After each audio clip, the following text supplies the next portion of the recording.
Agent Power Huddle is a daily jumpstart, giving you all the tools you need to create an amazing real estate career. Led by top experts in the field, you'll learn how to sell more houses in less time while creating the life you want. Welcome to the Agent Power Huddle. Good morning, everybody. Welcome to Agent Power Huddle. We have an amazing guest host here today, the one and only Dolly Helbert. Dolly, how are you? I'm good. How are you, Jesse? Oh, I'm so excited to do this with you today. So this is a topic that's come up a number of times in other masterminds lately. And every time it comes up, I'm like, oh, we really need to dive deeper into this. So I'm glad that you are here today. We are talking about working with seniors. Yep. And I don't know if you have any different terms that you use for that group. I know everyone's we're good with working with seniors. Yep. Working with seniors works. All right, cool. So tell me a little bit about, first of all, how long have you been in real estate for? 37 years. 37 years. So I know we've talked before and you've sold plenty of houses over your career, but part of your factor of you ended up working with seniors is because you've been doing this so long, your own client base just kind of aged into that group, correct? Unfortunately, yes. Now that I have gotten old, they have gotten old along with me. So, well, I won't say you've gotten old, but if you do this 34 years, clearly you've had clients that have, aged there. So we're going to talk today, guys, some specific strategies that when you're actually working with the senior community that can help you service them better, you a little better. We'll also talk though about attracting clients. Even if you haven't done this for 34 years, Dolly has some other ways that she does attract clients, in this community. So first of all, just from the top, is working with the senior community to you different than working with other clientele? And if so, and how is it different? Yes, it definitely is different because it's certainly a big transition with people because seniors are doing a couple of different things. Either they're downsizing from the big house after their kids have grown and gone to an over 55 community, which is not that last step, or we're going to the house where they've been and they're going into assisted living.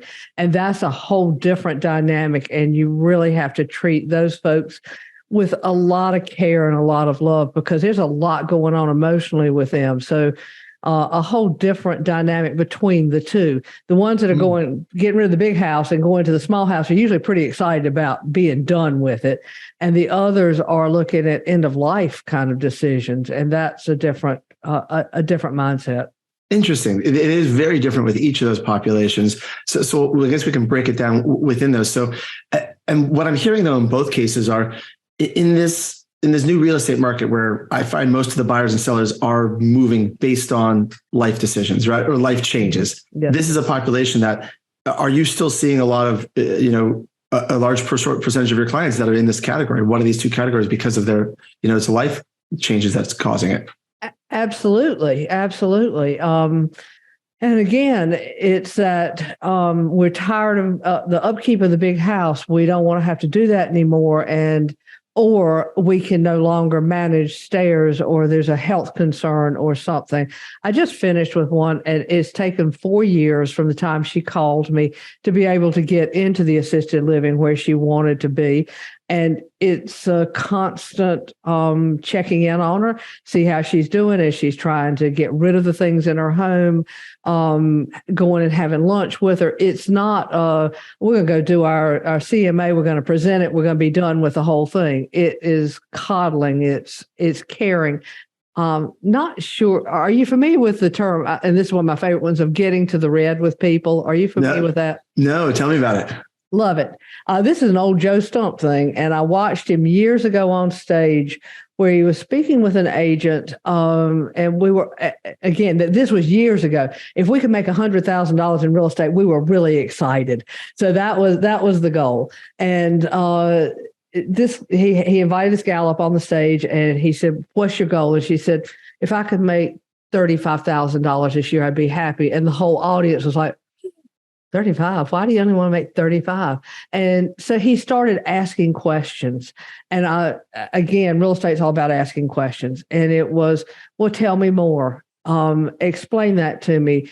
Help me understand those basic questions. And again, with the senior population, it's never, you're not making the right decisions, or let me tell you, it's Tell me more. Help me understand. Why is this important to you? And by the time he finished with that gal, we found out her husband was really sick. She needed enough money to be able to just sustain their lifestyle. She wanted to spend time with him, and it was getting to the red, getting to her heart. And that was, so when I find that I'm going out on listing appointments, no matter who the population is, and I'm talking more than I'm listening, I mess up. So from time to time, I'll either wear red or I will put a red ribbon around my wrist so that I will remember to get to the red with my client. So it doesn't matter what the population is. It's just, it matters how do you listen and how do you care? I love that. I've never heard that. I do love that. So do you ask different questions with a senior population, or do you ask them in a different way, or is it just ask more questions and go deeper? I think you ask more questions and go deeper because they do have more motivation. Sometimes it's kids that are pushing them. Sometimes they don't want to go to assisted living. Sometimes, and you need to understand what the motivation is as to why they're doing it. It may not be the right decision for them, but you can't tell them that. That's not your decision, but you can help them discern whether it's the right decision or not as you ask those questions. You have to be very, very careful because obviously you don't want to get too deeply involved in a family situation, but still. Right. They need to understand that if they sell their house, then they're moving on. And so you do go deep with them. You have to go deep with them. And you made another comment a minute ago, kind of about you worked with this client for about 4 years to get to this point. Is the cadence a lot longer? And is that your natural personality? Do you normally like to nurture for time, or are you more someone that typically would like, all right, let's go list the house, let's get it sold? It depends. It depends on the client. And again, I'm a fan of the disc profile. There's some that, a high D, you better be there. You better give them the facts. You better be done. You better be out of the door. You're not going to sit there and talk to them about anything. And so if if it's a nurturing person, you're going to have to nurture that person. So you've got to know your clientele and understand who you're talking to. Lynn, the one that was 4 years, she needed that. She needed us to show up for lunch. And of course, COVID happened during that. She had leukemia. She couldn't get out. So, we would show up and my whole team did it. So we'd show up and take her lunch, and we still are going to see her. I mean, she's in her assisted living place. She's happy and still brought by. And now that she can get out, take her to lunch and do things with her. So, but she also knows many other seniors. Right. So there's the connection that will help eventually, but it's still that love for your clientele. So there's a couple of things that I want to unpack from the referral standpoint, but also from the connection. Let's talk about the really the service side in terms of, we're going to talk strategy. We're going to talk about how to generate sales and make money. But every time I talk to someone who serves the senior population, I tend to see this undercurrent of the heart where like you truly want to serve and make this connection. Do you think that's important in working with a senior population? Absolutely. If you don't want to serve them, stay away from them. You go back and do the quick sales and the ones that are going to sell their house, move on in the throes of life. That's the population you need to stick with. But you have got to have a servant's heart to help these folks, because they're making big time decisions. And these are a lot of times end of life decisions. Yeah. Do you find you develop pretty deep relationships with this population, with these clients? Absolutely. And most of these relationships have been, 20 and 25 year relationships. These are a lot of my clients that I have kept in touch with my entire career. And so we've done several transactions already by the time we get to this point. It's easy. Yeah. And you said on the other side then, in terms of, generating clients. I know when we were chatting earlier, you said you do have, is it an attorney, or you also get some referrals? Tell me about that relationship. Because for anyone listening, if they're like, okay, I have been doing this for 30 years, right? What are some ways that you can tap into and market to this population or create relationships? Where do you get referrals into this population from? Well, for one, I get referrals from my database in general. And some of those are my younger clients. They will refer their parents or their aunts or their uncles or those types of people that are ready to make a move. And then others are, I do have one really good attorney that will send me people that are ready to to do something and to make their move, because again, he knows my heart. He knows that I'm going to take really good care of them. So and then I do some estate work that way as well. Again, with the family after someone has passed away, going in and handling, finishing up and selling the property after a parent has died. What type of attorney is that? If someone's going to go out to start to connect with different attorneys and build relationships? Attorney. Well, in North Carolina, so that's different because you guys, most states use escrow companies. Right. So we use a closing attorney here. So it's an attorney that I've just built a relationship with over the years, and that's who I send the majority of my business, my closings to, mm-hmm. and so they know me well, and they so that when something comes up, now he has always told me, he says, I have to send out any referral to at least 2 agents. I can't just send it to you. So you will have some competition, right. But that's easy. All right. If we have time, we'll talk about why the competition is easy in a minute. So I want to know, you have younger clients that are sending their older relatives to you. Have you done anything to consciously position yourself in your mind like, we are experts at working with people in this transition? Do you have resources? Is it how you communicate? What do you think it is that or are you just like, because you represent all real estate to these people that no matter who it is, they're going to refer them to you? I think that's it. I believe it's that I represent all real estate to them, because when they think the client base that I've got, when they think real estate, they just send me whoever it is. So I don't know that it's so much that, although again, this doesn't help with the younger people that are listening. I think age has a lot to do with that. Unfortunately, that's at least you get something for being old, I've earned my stripes. So if there are people that are like somebody that's got a little bit of, well, it's not gray only because I have somebody that takes care of that for me. But if they want somebody that's gray haired that can come in and understand them, they know that they can send mom to me and I'll take care of mom for them. Absolutely. So if you had to start again, I mean, Sam just asked a question, and I love this thing because it's kind of where I was going. If you were going to give advice to an agent who is just starting to enter this market, what would you, other than tell them to sell houses for 30 years and wait for your clients to get older, right? What would you tell them to do? And start, would it be creating, blog posts, articles, content, education around this community? Would it be targeted marketing, building relationships? What do you think you'd say to do first? Well, I have actually been approached by some of the assisted living facilities here in our local area, because they know that I do work with some of the seniors. So I think, and I have not tried that, I think that is a marvelous idea, because in order for people to go to assisted living, they need to sell their property. So we're working on that and working on adding that to our website as, an expert in helping people to make that transition. So I do think that that's a really good place. And then to do some, some pay-per-click kind of things with Google and all, just to see if we can draw some more attention to it.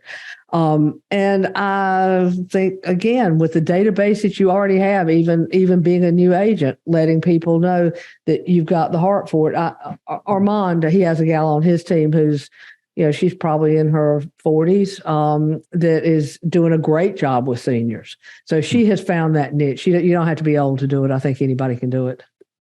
I think you hit the nail on the head, though. But in your branding and your marketing and all of it, you have to position it in a way that you have the heart for it, right? It's especially when you think about those two populations. You have the ones that are kind of downsizing, but then the ones moving into assisted living, where there's typically I find there's a family member involved. Do you find that also? So if you're going to market to them, you may not be marketing to the person who's actually moving into assisted living. You might be marketing to the person who's the family member who's doing research for the person who's at that phase of life. Absolutely. And I'm doing one right now. And we've got 2 93-year-olds, and his son is, I actually helped the 93-year-olds move here. So they're my clients as well. But the son is who I'm dealing with right now. And all the questions, because they're kind of past being able to make decisions. So all the calls are with the son as to what are we going to do with mom and dad? And we're selling property in California. We need to do 1031 exchanges and helping them get all the trusts set up and all of that, and helping them. I mean, it gets very complicated in a lot of the things we do, because you have to be able to understand that, if something happens to one of them, they need a living trust to be able to funnel money into it. So there's a lot of pieces and moving parts to all of it. but another one that went into assisted living, her son he finally said, this is stressing mom out so much. Would you mind just communicating with me? And it's like, yes, I'm happy to communicate with you. I'm so happy to have a son that loves their parents so much that they want to take that stress off the parents.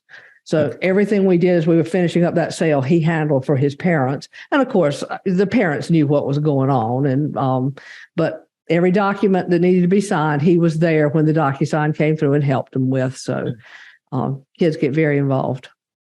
I love it. So in terms of that specific advice, for Sam who was asking, you could build relationships with assisted living facilities who will know what's going on in advance to refer out business, right? Mm-hmm. You could market to the family members, whether it be through Google, Facebook, Google pay-per-click, but some sort of educational or informational things to help people try to figure out how do you help a parent, transition. Like there's a lot of, if you look at what the content's out there and put out your own version with your own spin, I mean, it's not an easy thing when you start thinking about how do you help a parent transition to that next phase of their life. Absolutely. And we have resources because when you start thinking about it, and especially someone coming from a very large house, even downsizing to the smaller house, what do you do with the stuff? We have resources for estate sales. So we can help them we can take it from the very beginning all the way to the end with them as to, yes, we can set you up with the estate sale people. They can come in and they're going to make your life easy. All you have to decide is what do you want to keep. They're going to come in and do an estate sale where you get rid of everything else, and then you can make the move very easily. Our whole team is extremely talented in the love and caring for these folks.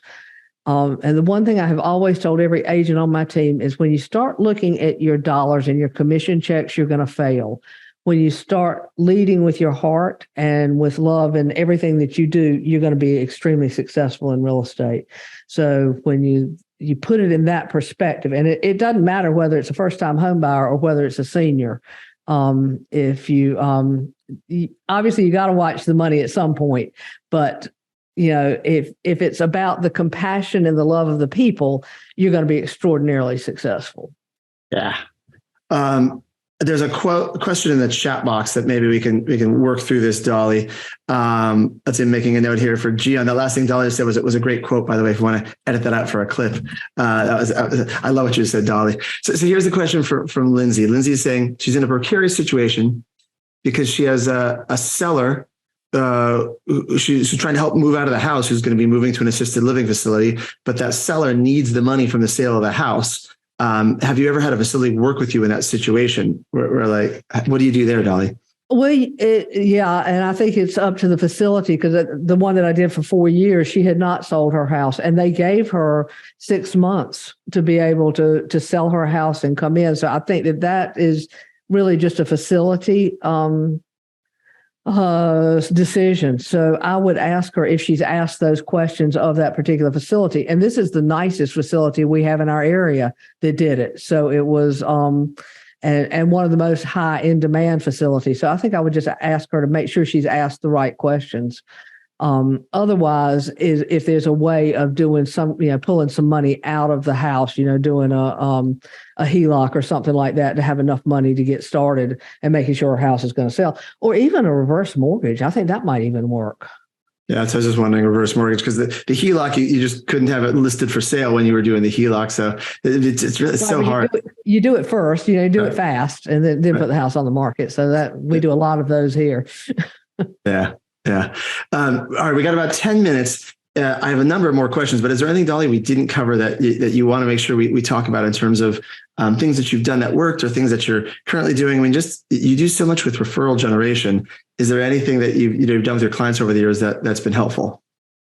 Not necessarily leaning towards seniors. I mean, just general referral stuff that's a whole nother discussion. So that takes hours. So we won't get into that. So.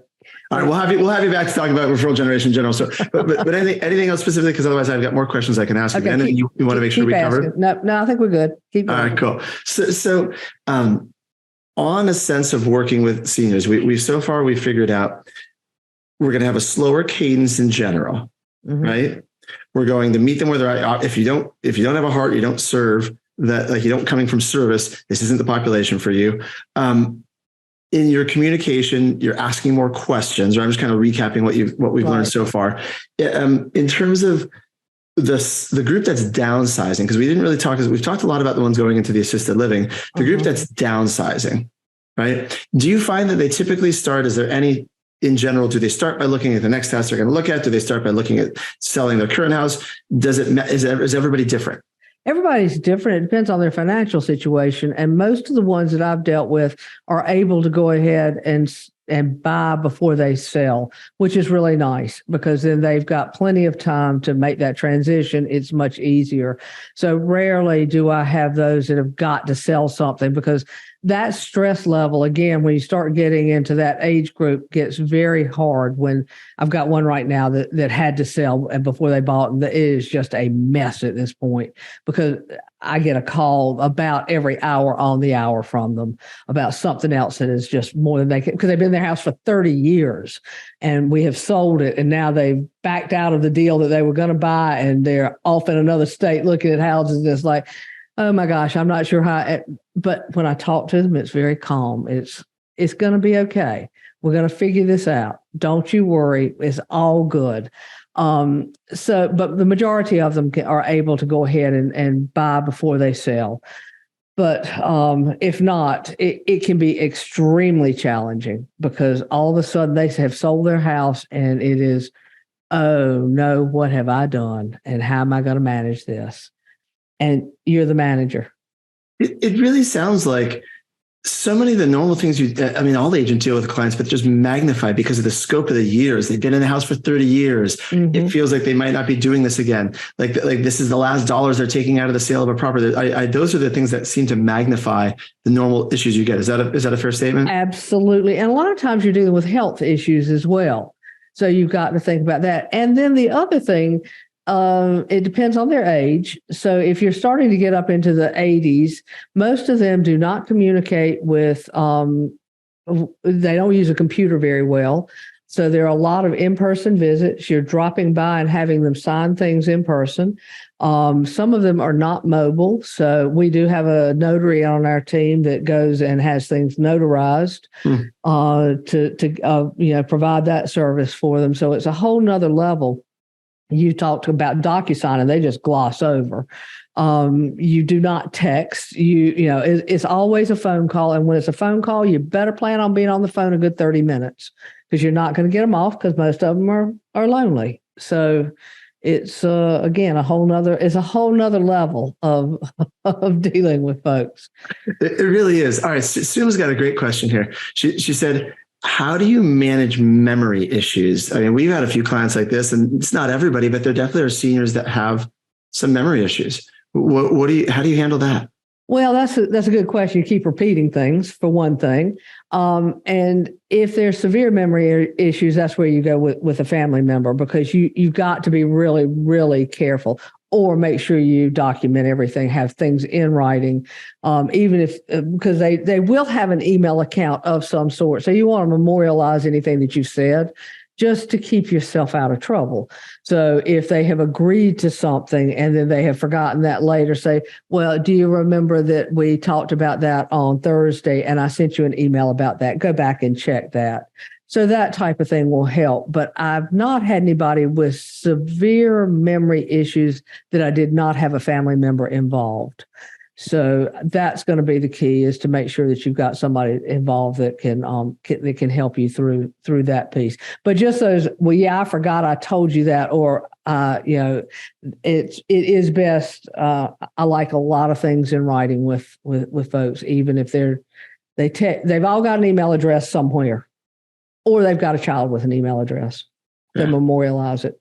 Yeah, and typically I would imagine that if someone has moderate to more severe memory issues, they've had enough other factors in their life that their family members have started to become involved. This isn't the first time they've had to encounter something where they need the family member, correct? Oh, absolutely. Absolutely. Yes. And the other thing that we have issues with are hearing problems as well. So I had one that she couldn't hear worth a flip. And every time I would call and her husband was out of the room, she would answer the phone and she could never hear me.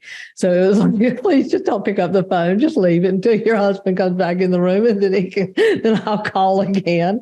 So Yeah, there can be some fun challenges. It seems so common sense, but it's really good for anyone who's not worked with this population much, which is like, hey, if you have someone with hearing issues, make sure you get the spouse if there is one, or if someone else that because I can see that being very frustrating otherwise if someone can't really hear you on the phone. Yeah, it's really fun. As you can, I office in my house, and my husband is downstairs, and he knows when I'm talking to some of my seniors because I'm yelling, and he can hear me downstairs. And he knows my business very, very, he hears all of it. So he says, oh, well, you were talking to so-and-so today, weren't you? How's that going? So out of all the years working with seniors, I mean, I'm assuming this is a population you enjoy working with, correct? What is it about? I mean, we're getting close to the end here, so I got a couple more questions. But what is it about this population that you enjoy? Is it the fact that you know you're truly helping? Is something that tell me about it. Well, again, it's a heart thing, and you know that you're doing the right thing for them. And I think there are people in our profession, unfortunately, that take advantage of people. And I don't take advantage of people. So I know that I'm serving them well. I'm doing the very best that I can, and I'm getting them from one place to another. And at some point, somebody's going to have to do that for me. And I hope that I get the same service. Although I do have a son in real estate, so I'm hoping he'll be the one that does that. I love it. You actually just brought up a good point there before we ran out of time. Sometimes there's not many options. There's one path they go down, but sometimes there is multiple options. How did you learn about all of the options? How did you get yourself educated? What do you recommend anyone listening to this does to kind of further their education if they want to go deep with this population? That's a good question, because most people already they've done their research. They know really what they want to do, and it's family involvement more than anything, because you're really not helping them make the decisions whether they're going into assisted living or whether they're going into the next house, because their family's going to know, their doctor's going to know as to what they need. So that one you don't really get too heavily involved in. Okay. If they say they want to buy another house, I mean, I will say to someone that's 85 years old that's buying a house that's a 2-story house with steps, are you sure you really want to look at that house? Maybe we ought to look at something all on one level. So those types of things, you can kind of steer them in that direction. But as opposed to assisted living to something else, that's more of a family discussion. Yeah. I love it. Well, Suma just asked a great question as we kind of wrap up here. She said, do you have a buyer or seller guide? She'd love to see it for reference. Do you have anything you use as like a buyer or a seller guide? I do not, but that's a great idea. So I'm going to chat GPT this afternoon and we will put one together. I love that chat GPT worked its way into this conversation about working with seniors.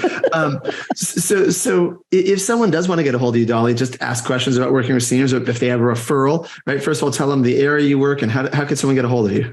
Well, I'm in Raleigh, North Carolina, the Research Triangle Park area. And then, I'm happy to pop up my email address and phone number if you would like, or somebody can do that for me. How do I do that? I guess perfect. We'll put it in the chat box here, and we'll also put it in I got your phone number and email. We'll put it in there. Okay. Yeah, I'm more than happy to talk to anybody about any of this, because it's a fun population to work with. They're, again, incredible people. Most of them. Every now and then you get a really mean one, so you have to be careful. But Sam's got one more question before we wrap up. Sam was asking, have you ever encountered where children didn't want to cooperate with the sale process? You ever had that? No, I have not. Because I think usually the children are pretty happy to have someone step in and take over and guide their parents. So it takes them out of the loop. I've had children that have been uncooperative with helping. I mean, I've had some really unruly children that they wouldn't help their parents sign things, or wouldn't go finish cleaning out the houses. But those were just bad children. They were not. They were happy to get their parents moved wherever they needed to move, but they wouldn't. They were uncooperative that way. But no, I've never had someone that disagreed with what their parents' decisions have been. And I've worked with a lot of seniors, so that's not something that's ever popped up. There you go. That's a good question. Hope I don't ever have to deal with that one. It may have jinxed me now. This has been great, Dolly. I truly appreciate you being here and just kind of sharing this. You've had so much experience in this area, so it's nice to dive into it with you. Well, it's been fun. I appreciate you having me on. So if anybody has questions, you know where to find me now. Yeah, guys, we'll be back here tomorrow. We got Amy Izzo doing Spilling Tea with Amy, and Dolly. We'll put your contact info in the show notes. Also, I've dropped it in the chat box, and people can reach out. This is awesome. All right, thank you. You guys have a great day. Have a great day, guys. Bye, buddy. Bye. Yeah, bye. If you'd like more information or to get connected to the Agent Power Huddle, join our free Facebook group. This call was designed for the agents in our EXP organization, but open to any agent from any brokerage. If you're a guest and you're interested in learning more about EXP or our specific resources within the Agent Collective, reach out to the person who invited you to this call to get more info. Produced by the Agent Collective Media Network.